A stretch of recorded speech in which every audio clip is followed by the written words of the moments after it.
आजमगढ़ जिले के दौरे पर पहुंचे अखिल भारतीय संत समिति की महामंत्री जितेंद्र आनंद सरस्वती ने बांग्लादेश में मंदिरों और हिंदुओं पर हो रहे अपमान को लेकर जमकर निशाना साधा।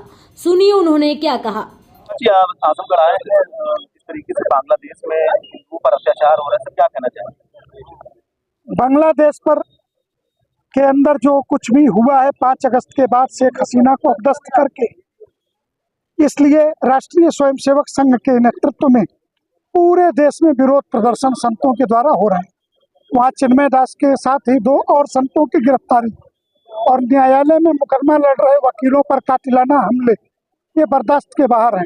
हम तो भारत के विपक्ष और दुनिया के सो कॉल्ड जो अपने को सिविलाइज्ड कहते थे, अमेरिका हो या संयुक्त राष्ट्र संघ का मानवाधिकार आयोग हो, जो रोज रोज दुनिया के अन्य देशों में अल्पसंख्यक अत्याचारों पर रिपोर्ट जारी करते थे, विशेषकर भारत के संदर्भ में वो बांग्लादेश के मुद्दे पर चुप क्यों है, ये हमारे लिए चिंता का विषय है।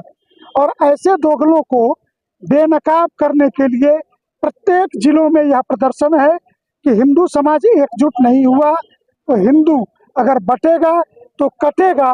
और बांग्लादेश का आज हिंदू वहाँ की सड़कों पे उतरा हुआ है। हम उनके नैतिक समर्थन में हिंदुस्तान की सड़कों पर उतर करके उनको समर्थन जता रहे हैं। करोड़ों हिंदू बांग्लादेश में वर्तमान है, मदद भारत के लिए किस तरीके से करनी चाहिए? कुछ चीजें मीडिया में बोलने की नहीं है, परंतु भारत पूरी मदद कर रहा, ये बात हम नहीं, बांग्लादेश के हिंदुओं ने कहा है कि भारत में नरेंद्र मोदी और उनकी सरकार पूरी तौर से हमारे साथ खड़ी है। कौन सा ऐसा दुनिया का मंच है जहां पे हमारे विदेश मंत्री ने विरोध नहीं दर्ज कराया, हमारे प्रधानमंत्री ने नहीं बोला, लेकिन एक डिप्लोमेटिक चैनल है, एक कि खुला युद्ध का आमंत्रण न देते हुए हम जिस प्रकार पाकिस्तान को मजबूर किया आटे दाल के भाव पर, चीनी के भाव पर, प्याज के मुद्दे पे, और आज एक भिखमंगा देश बना दिया।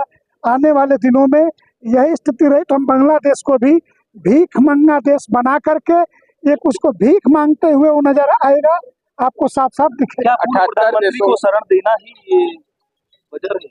आप नहीं, शेख हसीना को अगर हम शरण नहीं देते तो हत्या हो जाती।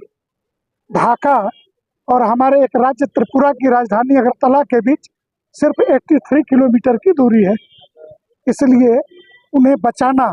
और अब तो वहाँ के राष्ट्रपति ने कहा है कि शेख हसीना ने इस्तीफा नहीं दिया है, तो लीगली रूप से शेख हसीना प्रधानमंत्री है, सरकार अपदस्थ नहीं हुई है, वहाँ की देश की जनता ने उसे चुना है। तो एक चुनी हुई प्रधानमंत्री को हमने शरण दिया है तो क्या गलती की है? और वो है, और परिस्थितियाँ बदलेंगी। जनवरी फरवरी में जब अमेरिका में सत्ता बदलेगी, परिस्थितियाँ बदलेगी, तो फिर शेख हसीना वहाँ वापसी करेंगी। फिर हम यूनुस मियाँ जैसे राक्षस को बताएंगे उनकी औकात। पहले भी वो ब्रिटेन में रहता था, आगे जिंदा रह गया तो फिर ब्रिटेन जाएगा। महाराज एक सवाल हो कि 78 देशों ने ऐलान किया और आज यहाँ पे संघ परिवार बाहर आया, इस तरीके की चीजें। और दुनिया के 120 देशों में एक निश्चित समय पर इस्कॉन ने विरोध किया।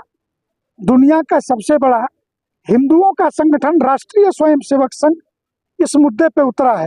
और संघ के बारे में एक चीज तो ध्यान रखिए कि संघ के 100 वर्षों के जीवन में आंदोलनात्मक इकाई में है, दहाई में आंदोलन उसने नहीं किया है, इकाई में। और जब संघ सड़कों पे उतरा है तो समस्या का समाधान दिया है, और हम बांग्लादेश की भी समस्या का अस्थायी समाधान देंगे, ये विश्वास रखिए।